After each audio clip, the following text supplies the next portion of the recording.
राजनैतिक दृष्टि से करारी हार मिलने के बाद अनाप शनाप अनर्गल बयानों को देने के बाद भी जनता के द्वारा किसी भी प्रकार का जन समर्थन न प्राप्त करने के बाद आज सर्वोच्च न्यायालय ने एसआईआर स्पेशल इंटेंसिव रिवीजन यानी विशेष गहन पुनरीक्षण की प्रक्रिया को पूर्णतः संविधान सम्मत सिद्ध कर दिया है, स्वीकार कर दिया है। मुझे लगता है कि राजनीतिक पराजय के बाद और देश में अराजकता अव्यवस्था उत्पन्न करने की नैतिक पराजय के बाद अब यह विपक्ष और विशेषकर कांग्रेस पार्टी की संवैधानिक धरातल पर भी यह पराजय हुई है। अर्थात हम स्पष्ट रूप से कह सकते हैं कि लोकतंत्र की समस्त संस्थाओं को अपनी अकर्मण्यता को ढकने के लिए, अपनी राजनैतिक अक्षमता को ढकने के लिए आरोपित करने, लांछित करने के सभी कुप्रयास आज सर्वोच्च न्यायालय के धरातल पर निष्फल और निष्प्रभावी सिद्ध हुए हैं। इसलिए यह कांग्रेस की एक पूर्ण पराजय है जो नैतिक, राजनैतिक और संवैधानिक तीनों आयामों पर कांग्रेस और विपक्ष ध्वस्त हो गया है।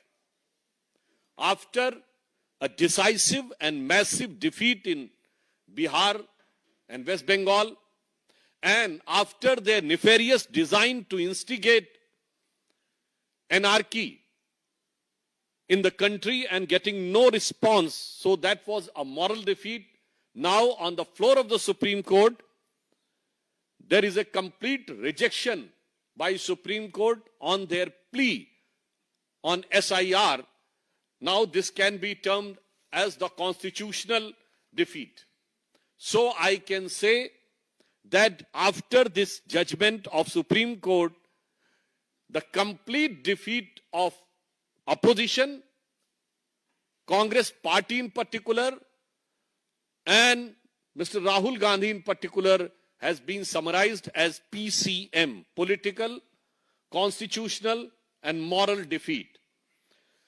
सबसे पहले हम संवैधानिक दृष्टि से कहेंगे तो बहुत स्पष्ट रूप से न्यायालय ने यह कहा है कि SIR exercise is not in conflict the Representation of People's Act and 1960 rules and it doesn't detract from the constitutional imperative of free and fair election.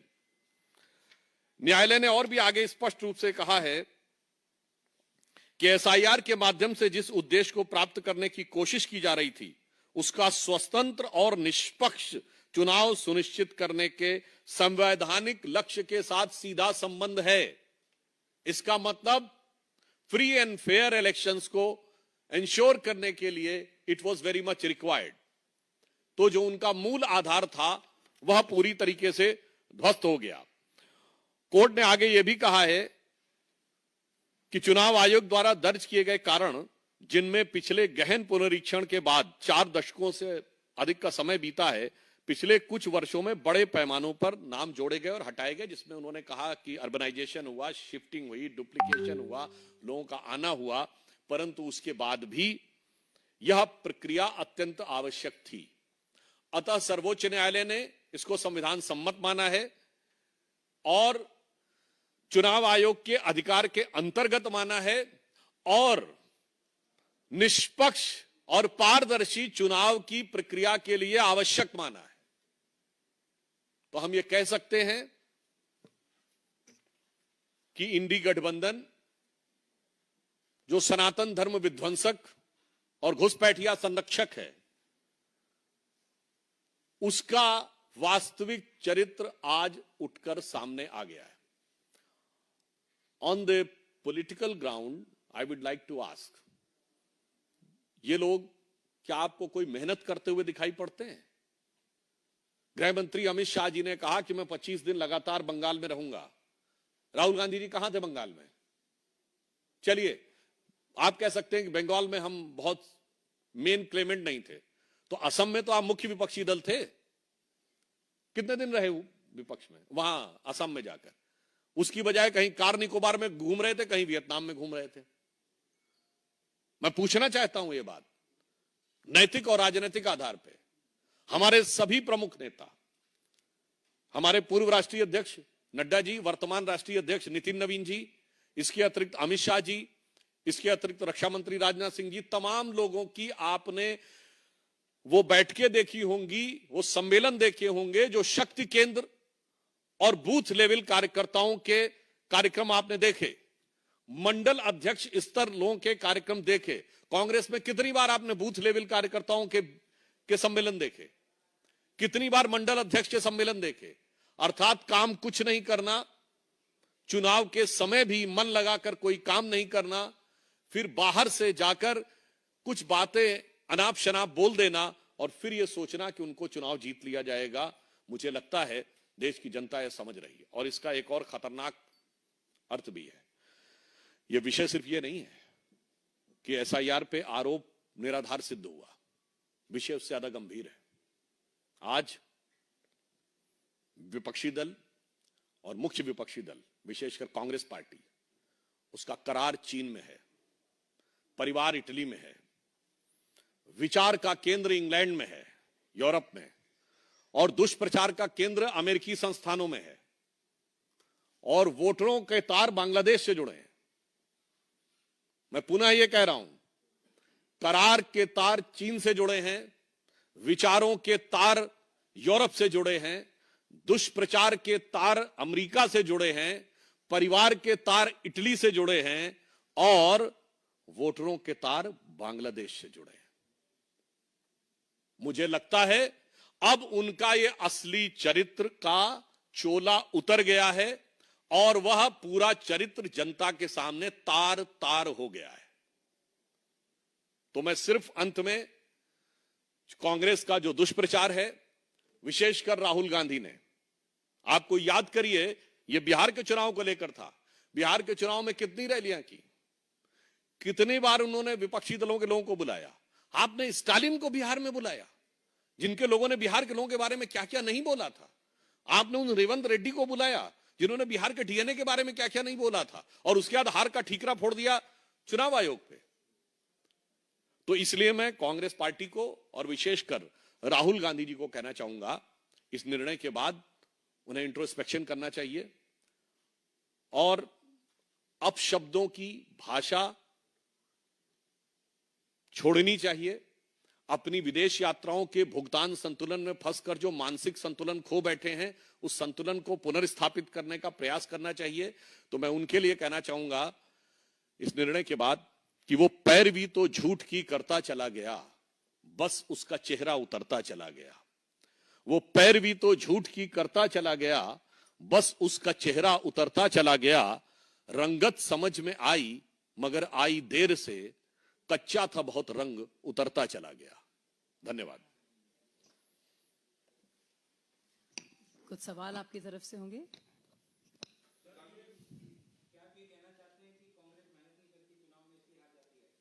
अब मैंने तो यह प्रश्न सामने रखा है, आपने कितनी बार उनको जिला अध्यक्षों के, मंडल अध्यक्षों के, बूथ केंद्रों के कार्यकर्ताओं के बीच में काम करते हुए देखा है?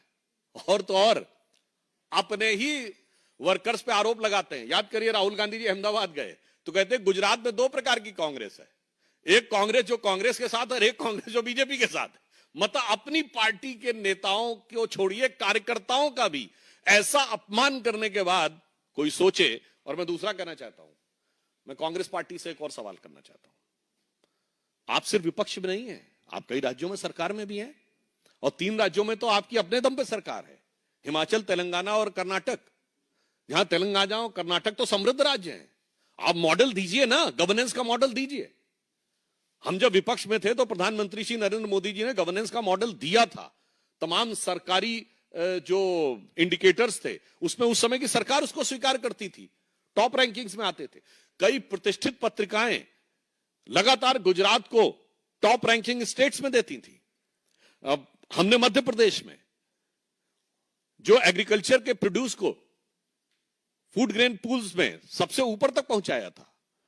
मध्य प्रदेश में ये लाडली लक्ष्मी योजना उसी जमाने में आई थी, शिवराज जी को मामू कहना उस जमाने में शुरू किया गया था। उत्तर प्रदेश में हमारी सरकार, इवन जब कल्याण सिंह जी की सरकार आई थी और राजनाथ सिंह जी मुख्यमंत्री थे, तब लॉ एंड ऑर्डर इतना मजबूत होता था, वो एक मॉडल था।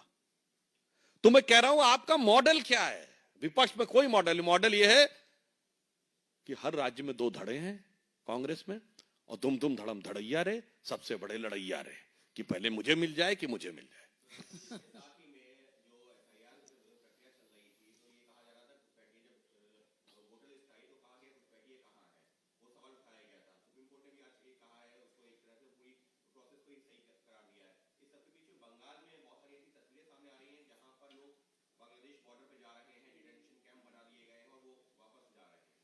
आज जो लोग सवाल पूछते थे, मुझे लगता है उन्हें आंखें खोल के देखना चाहिए कि बंगाल में हाकिमपुरा क्षेत्र में जिस प्रकार से लाइन लगी हुई है वापस जाने के लिए, और अनेक लोग उसमें स्वीकार भी कर रहे हैं कि वोट डाल भी चुके हैं पिछले चुनावों में। इससे पहले भी जब यह विषय आया था तो ऐसे लोग भी थे जिन्होंने ऑन कैमरा मतलब इस बात को स्वीकार किया कि 4-4 बार वोट डाल चुके हैं। तो मुझे लगता है कि ज्यादा वोट के लालच में और घुसपैठियों के लालच में कांग्रेस को नहीं पड़ना चाहिए था। एक पुरानी उर्दू की कहावत होती है, कम खाए गम खाए, न हकीम का जाए न हाकिम का जाए। हाकिम का मतलब आप समझते हैं, ऑफिसर, पुलिस वाला, और हकीम मतलब डॉक्टर। तो कम खाओगे तो डॉक्टर के पास जाने की जरूरत नहीं है, गम खाओगे तो लड़ाई नहीं होगी, तो पुलिस के पास जाने की जरूरत नहीं पड़ेगी। तो इसीलिए मैं कह रहा हूं, हाकिमपुरा से उन्हें यह संदेश लेना चाहिए था कि अगर उन्होंने वोट का लालच थोड़ा कम खाया होता तो यह हाकिमपुरा का जो मुकाम है वो नहीं दिखाई पड़ रहा होता। और ये इस बात को प्रमाणित करता है कि गृह मंत्री अमित शाह जी ने जो बात कही वो अक्षरशः सत्य थी। फिर भी किसी को शक व शुबह हो तो बांग्लादेश का एक सांसद तक बोल चुका था कि यदि बंगाल में भाजपा की सरकार आ जाएगी तो बहुत से लोग वापस आने लगेंगे। अब वापस आने के बाद भी किसी को ना समझ में आए तो मैं यह भी याद दिला देना चाहता हूं कि 2024 के लोकसभा चुनाव में द डेली स्टार, जो कि बांग्लादेश का अखबार है, उसमें कांग्रेस के नेता अखबार में आर्टिकल लिख रहे थे कि मोदी हैज टू गो। तो मैं पूछना चाहता हूं, चुनाव भारत में हो रहा था, बांग्लादेश के अखबार में क्यों आर्टिकल लिखा जा रहा था कि मोदी हैज टू गो? ये बांग्लादेश में संदेश क्यों दिया जा रहा था? और वो संदेश का प्रभाव देखिए। असम के मुख्यमंत्री हेमंत बिश्व शर्मा जी ने कहा है कि असम का धुबरी क्षेत्र मिनी बांग्लादेश है, और उस तथा कथित मिनी बांग्लादेश, जो मैं नहीं कह रहा हूं, असम के मुख्यमंत्री एक नहीं अनेक बार कह चुके हैं, तो उनसे ज्यादा तो बेहतर स्थिति को नहीं जानता होगा। वहीं से सबसे रिकॉर्ड जीत कांग्रेस को हासिल हुई है। 2024 के लोकसभा में कांग्रेस के रकीबुल हसन धुबरी लोकसभा से 10,25,000 से जीते हैं, राहुल गांधी से 3 गुनी बड़ी विक्ट्री। तो मुझे लगता है इसके बाद अगर आप तार जोड़ के देखेंगे तो सारा खेल समझ में आ जाएगा। टॉपिक यही रखिए, आखिरी सवाल। चलिए।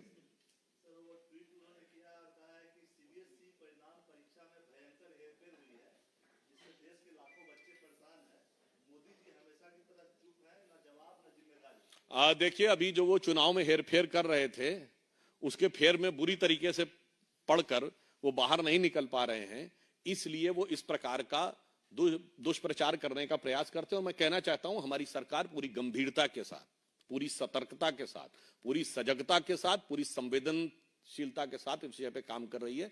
हम वो लोग नहीं है कि इनके राजस्थान के मुख्यमंत्री कहते थे मैं जादूगर हूं, मैं सब ठीक कर दूंगा। इस ढंग का असंवेदनशील बयान देने वाले हम लोग नहीं है।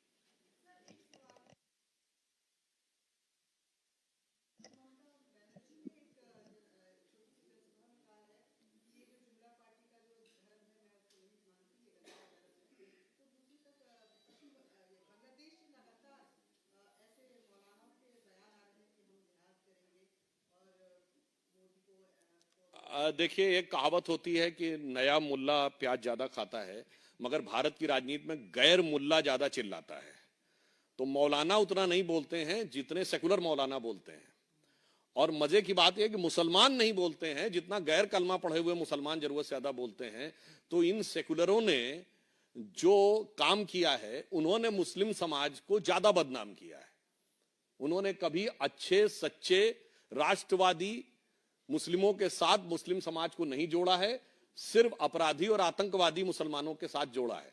और ममता बनर्जी जी उसी जमात की एक प्रमुख नेता हैं जिन्होंने मुस्लिमों को इस मुकाम तक पहुंचाया है, और जिसे मैंने पार्लियामेंट में कई बार बोला है, दोबारा बोल देता हूं, जो कभी हुकूमत करते थे इस देश पे, वो आज इस मुसीबत में फंस गए हैं।